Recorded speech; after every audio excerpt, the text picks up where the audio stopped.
Si t'écoutes Booba sans trop creuser, t'as l'impression qu'il sort des bas-fonds d'un film de Scorsese, straight out of la Hesse. Le gars s'est toujours vendu comme le pur produit de la street. Un mec qui a grandi dans la dureté des cités, qui a dû se battre pour s'en sortir.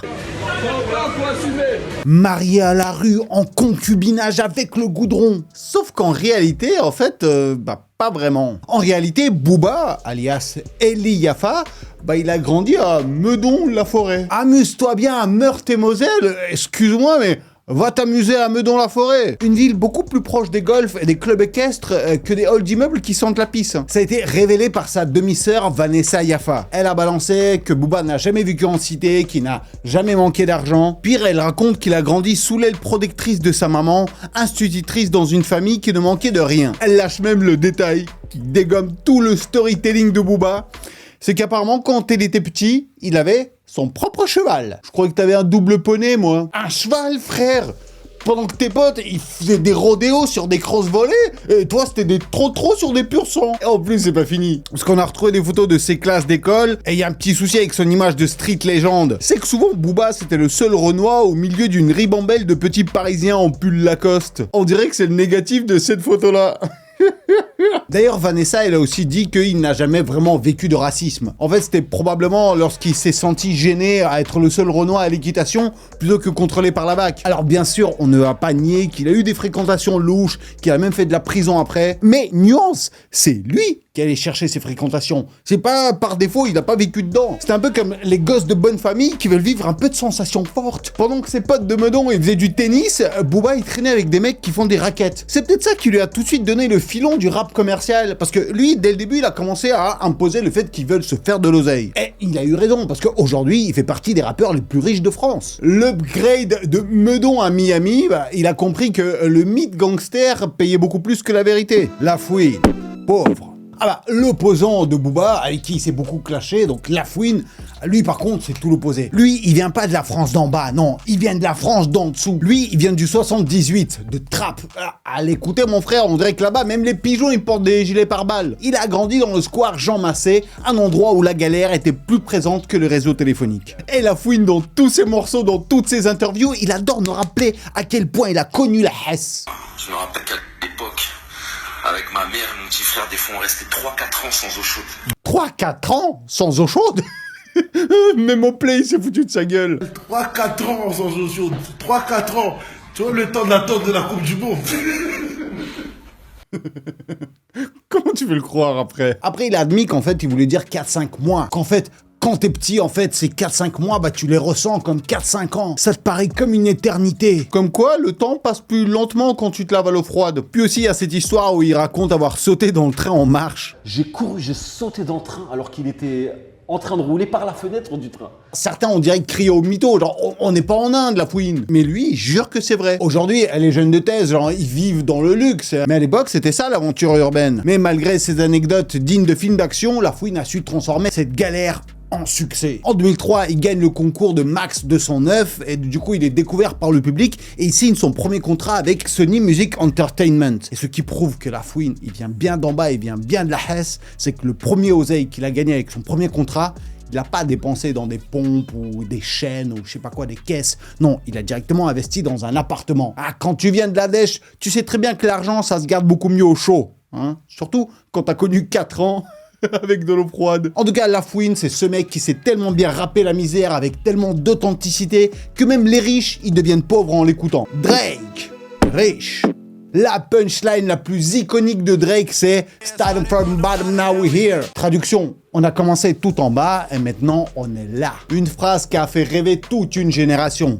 Sauf que comme d'habitude dans le rap, la réalité est un peu nuancée. Parce que Drake, ok, il a pas commencé tout en haut, mais il était clairement pas tout en bas non plus. Au départ, il vivait à Weston, un des quartiers modestes de Toronto, mais après son CM2, sa mère l'a déménagé à Forest Hill, qui, pour situer, est un des quartiers les plus riches de la ville. En gros, il est passé d'un quartier où on galère un tout petit peu à un quartier où même les chiens, ils ont des manteaux Montclair. C'est là qu'il s'est retrouvé dans une situation assez particulière.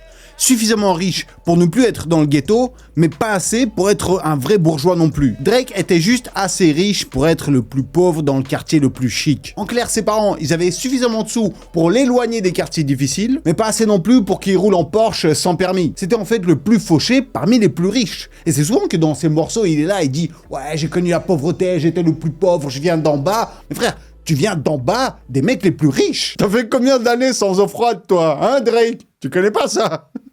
Donc Drake n'a pas eu à bosser dans un fast-food pour payer ses factures, non. À 15 ans, il se fait repérer par un agent qui est le père d'un pote et il décroche un rôle dans Degrassi, The Next Generation, une série pour ados très populaire au Canada. Il joue Jimmy Brooks, un lycéen basketteur qui finit en fauteuil roulant après une fusillade. Un destin bien moins glamour que la vraie vie de Drake. Grâce à ce rôle, il gagne 50 000 $ par mois, ce qui est une très belle somme pour un ado, surtout comparé à ceux qui taffaient au McDo pour payer leur premier scooter. Donc oui, Drake, quand il était plus jeune, il a connu quelques galères.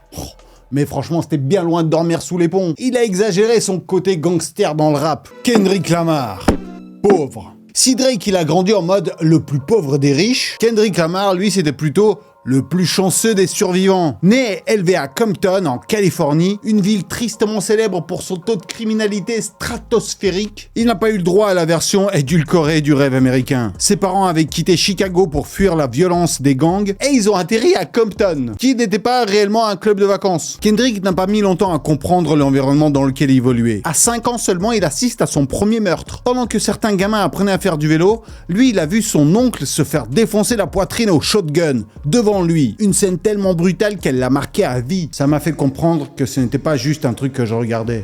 C'était quelque chose que j'allais devoir accepter. À 8 ans, Kendrick et sa famille se retrouvent à la rue. Et ils passent 6 mois à dormir dans un hôtel miteux, leur seule solution avant de retrouver un logement. Ils vivaient grâce aux food stamps et aux aides sociales. Ce qui est un poil plus hardcore que devoir se contenter d'un iPhone 5 alors qu'il y a l'iPhone 6 qui est sorti. Mais le vrai cauchemar commence au lycée. Kendrick commence à traîner dans la rue et squatter avec les gangs. Et donc résultat, il a été tabassé devant sa mère et il s'est fait même tirer dessus. Il a fini aux urgences, couvert de sang. Il a été avec un de ses potes qui lui n'a pas survécu. À ce stade, survivre révélait plus du miracle que du talent. Mais au lieu de se laisser happer par cette violence, il a choisi d'en parler. Dès son adolescence, il commence à rapper pour exorciser tout ce qu'il a vu. Compton l'a forgé, mais c'est la musique qui l'a sauvé. Et aujourd'hui, lorsqu'il parle de la rue, c'est pas du storytelling, c'est parce qu'il y a grandi. Ah ouais, dans le rap, il y a ceux qui ont un passé tragique et il y a ceux qui ont juste les bons contacts. Mais ils veulent tous faire croire qu'ils ont grandi dans la misère. Même quand leur frigo a toujours été rempli de produits bio. D'ailleurs, grâce à moi, tu vas trouver ton blast de rappeur. Donc tu regardes ces deux tableaux avec tes initiales, donc la première lettre de ton prénom et la première lettre de ton nom de famille. Tu vas trouver la première et la deuxième partie de ton blast de rappeur. Tu le mets dans les commentaires. Et c'est bon, tu peux te démarrer ta carrière. T'as juste à faire croire que t'as vécu la misère. Et alors dites-moi,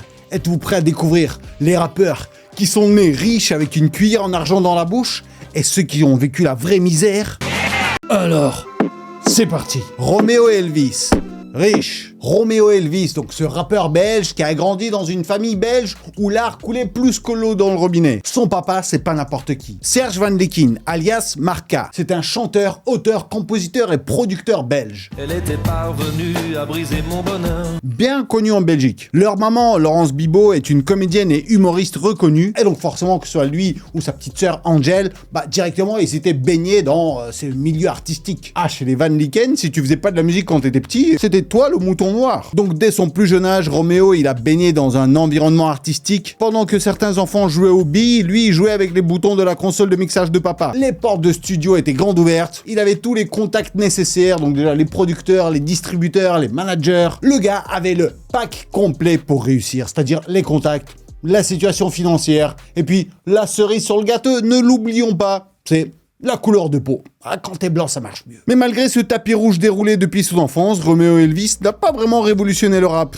Il a certes surfé sur la vague du rap belge, mais sans jamais vraiment marquer les esprits par une originalité débordante. Comme quoi, parfois avoir tous les atouts dans les mains ne garantit pas une carrière flamboyante. Puis il y a eu sa chute récemment, lorsque des jeunes femmes l'accusent de violence S. Lui, il a reconnu les faits, il a demandé pardon, il a dit oui, j'ai eu des gestes un peu déplacés. Ouais, mais frère, attends, gestes déplacés, moi j'ai envie de faire des gestes déplacés dans ta gueule aussi. Cette affaire a sérieusement terni son image. Donc pour l'instant, sa carrière, elle est un peu au point mort. Voyons ce que ça va donner. Eminem, pauvre. Si la vie était un jeu vidéo, bah Eminem, il aurait démarré avec un niveau de difficulté maximal et avec 0 bonus. Sa mère Debbie avait seulement 15 ans quand elle est tombée enceinte. Elle a failli mourir en accouchant après 73 heures de travail. Son père Bruce, il a pris la fuite quand Eminem il avait encore 1 an et demi. Et autant dire qu'il n'a jamais envoyé de pension alimentaire. Grandir seul, avec une mère adolescente, instable et fauchée, c'est pas synonyme d'un bon départ dans la vie. Debbie enchaînait les boulots mal payés, les déménagements et les crises de nerfs. Eminem a passé sa vie à squatter chez les proches dans des caravanes ou des logements sociaux. Avant ses 12 ans, il avait déjà déménagé plus de 20 fois. Puis finalement, ils se sont installés à Détroit, dans la partie de la ville où les bâtiments s'effondraient plus vite que les rêves d'un bel avenir. Une fois installé là-bas, Eminem et sa mère faisaient partie des 3 seules familles blanches du quartier. Autant dire que l'accueil, il était violent. Eminem, il a un peu vécu l'opposé de ce qu'a vécu Booba. Il a pris des coups, il s'est fait racketter et harcelé juste à cause de sa couleur de peau. Comme il changeait d'établissement tous les 2 mois, il était toujours le nouveau et donc toujours la cible. Se faire tabasser dans les couloirs, ça faisait partie de son quotidien, c'était sur son emploi du temps. Un jour, un élève l'a tellement tabassé qu'il est même tombé dans le coma, avec un traumatisme crânien. Et chez lui, à la maison, c'était pas mieux parce que sa maman était accro au médoc, au procès et aux crises d'hystérie. Elle le battait, elle l'insultait, elle le diminuait, elle le foutait dehors dès qu'elle en avait marre. Lorsqu'il avait 13 ans, sa maman a eu son autre enfant. Et c'est Eminem qui a joué le rôle du papa pour sa petite sœur. Il a commencé à bosser dans des fast-food pour ramener de l'argent et sa mère lui volait la moitié de son salaire avant de lui dire de dégager. Il a laissé tomber l'école à 17 ans. Mais ça faisait déjà 3 ans qu'il rappait. Et c'est à ce moment-là qu'il a décidé de se consacrer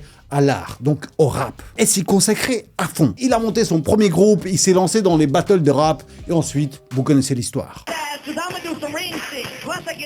Regardez ma vidéo sur Eminem si vous voulez plus de détails. Mais en gros, petit à petit, à force d'enregistrer, il se fait repérer par Dre. Il a sorti son premier album qui a cartonné, qui a lancé sa carrière, la carrière du GOAT du rap. Eminem n'a pas juste lutté pour réussir. Il a survécu à tout ce qu'un gamin peut endurer. Et si t'écoutes ses textes, bah en fait, tu comprends qu'il rappe la haine et la douleur comme personne. Parce que lui, il l'a vécu pour de vrai. Jaden Smith. Riche. Si on devait chercher l'exemple ultime du rappeur qui a grandi avec une cuillère d'argent dans la bouche, et si c'est pas dans l'anus, Jaden Smith serait le boss final. Parce que bon, quand tes parents sont Will Smith et Jada Pinkett Smith, autant dire que tu démarres pas ta carrière en vendant des mixtapes sur les trottoirs. Will Smith, inutile de le présenter, donc acteur, rappeur, producteur, une légende vivante. Quant à Jada, elle est actrice, chanteuse, animatrice et accessoirement reine des talk shows où elle humilie son propre mari. Ensemble, ils pèsent plus de 400 millions de dollars. Ce qui les place dans le top des 0,01% des gens les plus riches de la Terre. Autrement dit, pendant que certains calculaient comment payer leur loyer, Jaden, il devait juste calculer s'il préférait prendre un jet ou un hélico pour aller chercher son pote. Il est né à Malibu, un des quartiers les plus huppés de la Californie, et puis même du pays entier. Son premier et unique établissement scolaire, c'est une école privée fondée par ses propres parents. Oui, Will Smith a dépensé 1 million de dollars pour louer un campus pendant 3 ans. Il l'a transformé en une école privée renommée New Village Academy. Il y a injecté 1,5 million de dollars en dons et donc au final il a créé un campus pour éduquer son fils. Le gars il avait une école rien que pour lui. Ah, ça devait pas être facile pour sécher les cours, j'imagine. Son enfance il a passé dans un manoir de 63 millions de dollars. Et attention, c'est pas juste une baraque un peu stylée, non.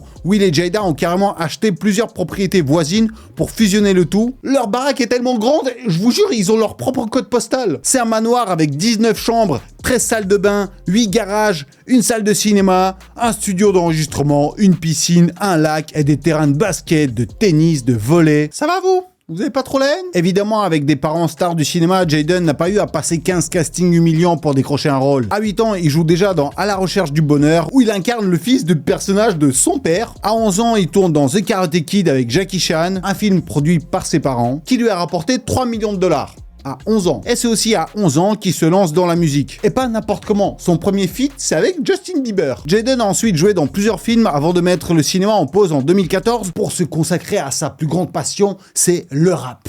La musique. Et donc, il adore rapper avec des « Ah, je viens de la rue, j'ai connu la galère. » Qu'est-ce que t'as connu, frère ? Bon, après, il a quand même connu plein de galères, comme les problèmes familiaux, la concurrence entre le père et le fils, les problèmes d'addiction au dro-dro. Là, actuellement, il est en pleine dépression. Ah, comme quoi, les problèmes de riches, ça existe aussi. Mais bon, faut pas qu'il exagère dans ses morceaux non plus. XXXTentacion.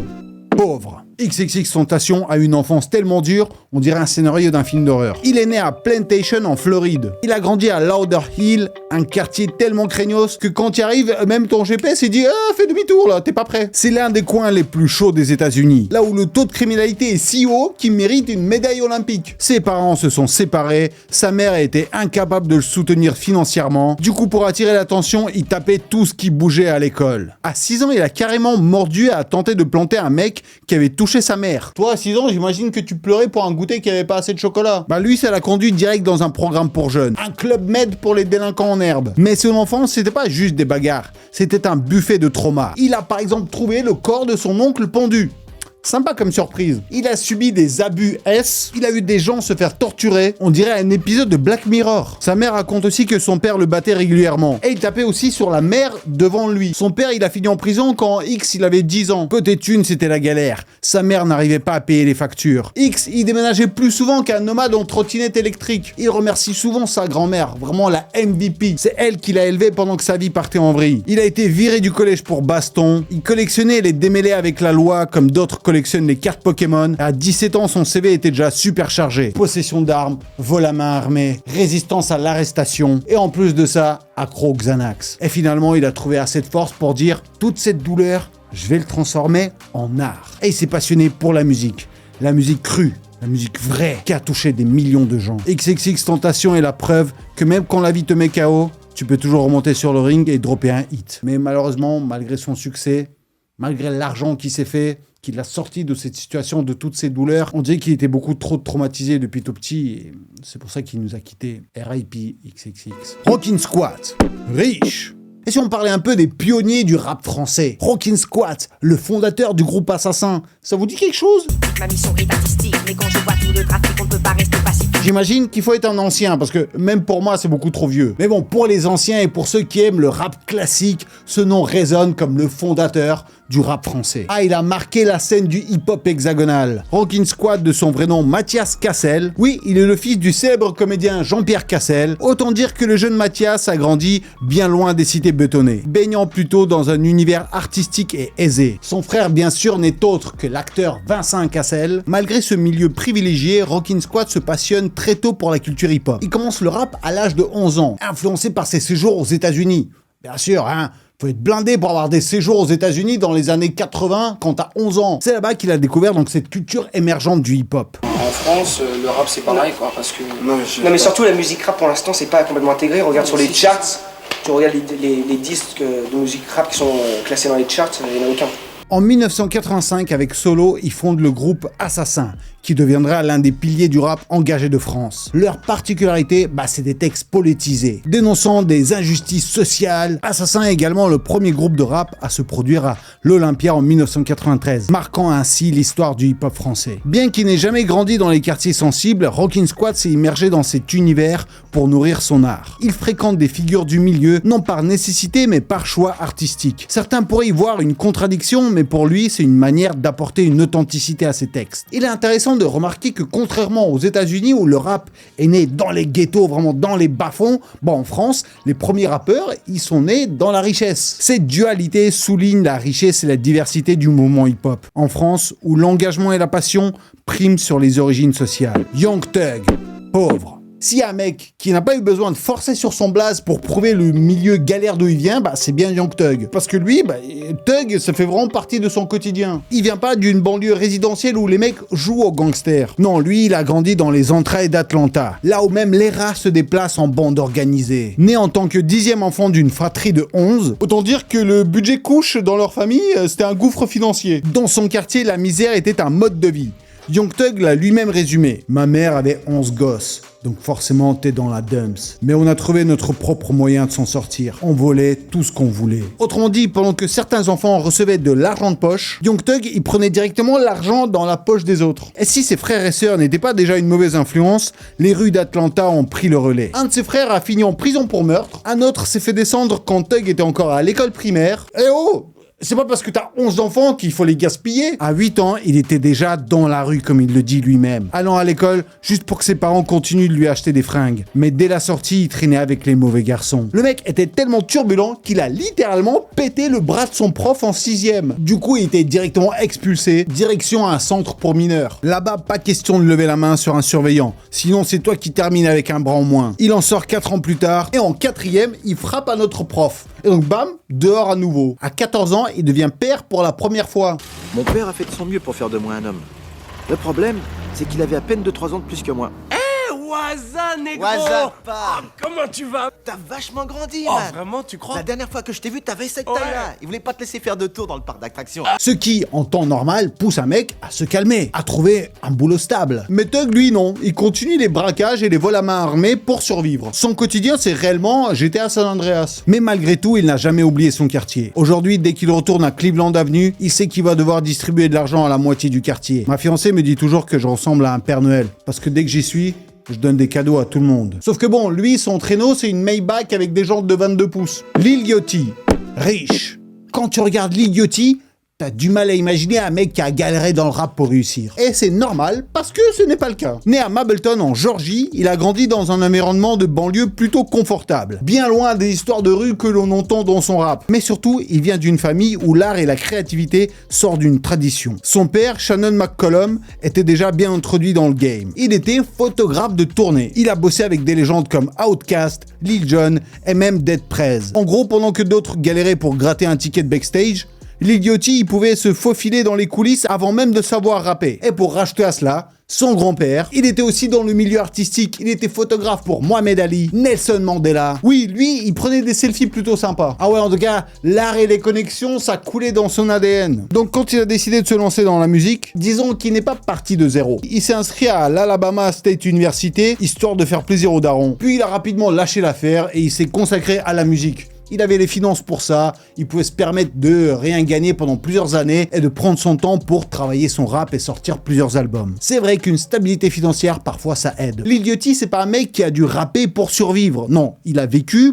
pour rapper. A$AP Rocky, pauvre. Aujourd'hui, A$AP Rocky, il est plus connu pour ses outfits que pour ses galères. Mais faut pas oublier qu'avant de traîner avec Rihanna et de défiler pour Gucci, il galérait sévère dans les rues de Harlem. Sa famille vivait dans un quartier où les junkies étaient plus nombreux que les pigeons. Et la chance a décidé de ne jamais répondre à l'appel. À 12 ans, son père part en prison pour trafic de drogue. Un an plus tard, son grand frère se fait tuer sous ses yeux. Et pour bien continuer, c'est juste après que Rocky, sa mère et sa sœur se retrouvent à la rue, vivant dans des refuges pour sans-abri. Dès 13 ans, pour s'en sortir, il commence à vendre de la verte et très vite il évolue et il vend carrément du quecra. À 15 ans, le gars il dealait dans le Bronx. Vous imaginez la violence. Évidemment, la street life vient avec ses conséquences. En 2004, il se fait arrêter et finit en tôle, où il partage sa cellule avec un rappeur. Et c'est là-bas en prison qu'il se découvre l'amour pour le rap. Donc en 2011, il balance Live Up A$AP et là c'est fini, c'est succès instantané. Gros contrat. Tout le game commence à le respecter. Le mec qui dormait dans des foyers devient une icône du rap à la mode. Il enchaîne les hits et les collaborations avec les plus grands. Et tout allait bien jusqu'en 2019, où A$AP Rocky se retrouve à nouveau en prison,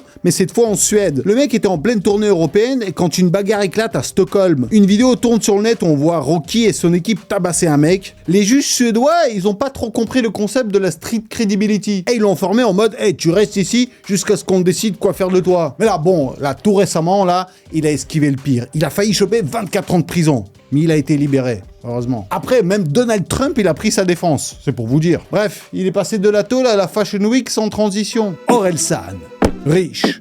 Aurélien Cotentin, alias Orelsan, tu sens qu'il a probablement pas beaucoup galéré dans sa vie. Il a grandi à Alençon, une petite ville paisible, où le plus grand danger, c'est se faire renverser par un cycliste un peu trop pressé. Bon, Orelsan, il n'a pas grandi dans la misère, mais plutôt dans une famille bien posée. Son père était directeur de collège et sa mère institutrice. Donc, autant dire que l'ambiance à la maison, fallait suivre les notes. Et imagine être dans un collège où ton père, c'est directeur.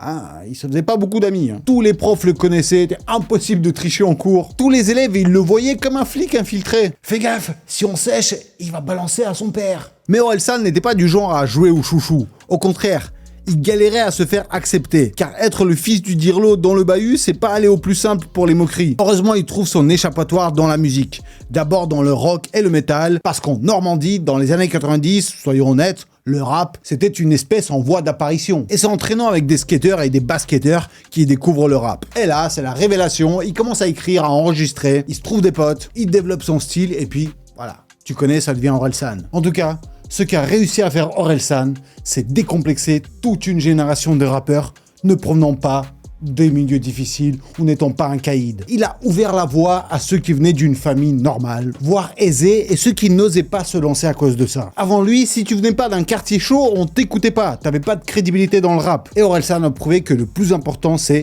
comment tu rappes et non pas d'où tu viens. Lil Wayne, pauvre. Lil Wayne, c'est l'exemple d'un gosse qui a appris à rapper bien avant de savoir respirer. Il est né dans le quartier bien pourri de Holly Grove, à la Nouvelle-Orléans. Bien sûr, un quartier super dangereux, rempli de balles perdues. Son père, il se barre bien avant qu'il ait le temps de dire papa, laissant sa mère galérer tout seul avec un gamin et avec un frigo qui sonne creux. À 8 ans, il découvre le rap, il commence à rapper comme un gosse qui a plus faim de rimes que de repas chauds. Un jour, il tombe sur le numéro de Birdman, donc le boss de Cash Money Records, et il trouve un moyen légendaire de se faire remarquer. Il lui laisse des freestyles sur son répondeur. Donc imaginez Birdman, qui est donc producteur, qui écoute sa messagerie et qui entend un petit de 8 ans freestyler mieux que les rappeurs qui viennent de signer. Donc il a direct capté que ce gamin avait du potentiel et il décide de le signer. Mais le problème, c'est que la maman de Lil Wayne, elle veut pas qu'il fasse du rap. Elle trouve que c'est un milieu dégueulasse, dangereux. Donc elle lui interdit.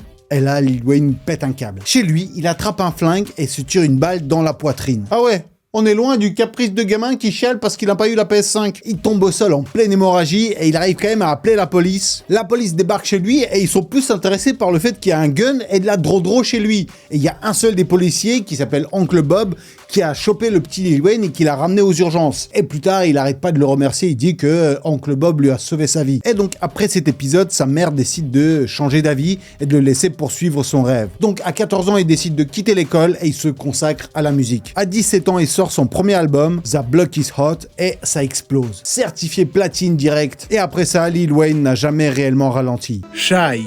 Riche. Et pour terminer, parlons de Shy. Parce que si certains rappeurs aiment raconter leurs galères de la rue, Shy, elle aurait pu parler des galères en école privée en vacances à Saint-Tropez. Parce que contrairement à ce qu'elle laisse entendre dans ses sons, elle n'a pas grandi dans la dèche. Mais plutôt dans un environnement où l'odeur du caviar devait flotter dans l'air. En fait déjà, sa famille, elle est bien. Son grand-père, c'est Tabou Ley Rochereau, une légende de la musique congolaise.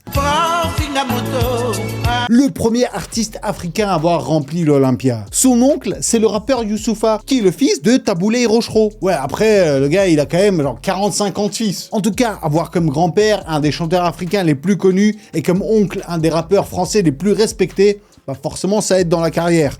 Et financièrement et avec les contacts. Et ses parents en plus ne rigolaient pas avec l'éducation. Ils l'ont mise dans une des écoles privées les plus chics de Bruxelles. Et si son flow aujourd'hui sonne aussi pointu que les talons d'une Louboutin, c'est peut-être grâce à son mix culturel improbable. Un père informaticien belge d'origine polonaise et une mère fiscaliste d'origine congolaise. Mais ce qui est fort avec Shy, c'est qu'elle a réussi à rendre le rap accessible à ceux qui n'ont jamais mis un pied dans un hall d'immeuble. Elle prouve que t'as pas besoin d'avoir vendu de la drodro pour savoir kicker des punchlines. Le rap, c'est pas une histoire de quartier, c'est une histoire de charisme. Et dis-moi dans les commentaires, toi, c'est qui ton rappeur préféré? Est-ce qu'il est riche ou il est pauvre? Moi, je vous fais des méga yagdakis à tout le monde et j'ai déjà hâte de vous retrouver à la prochaine vidéo qui va arriver vraiment très bientôt.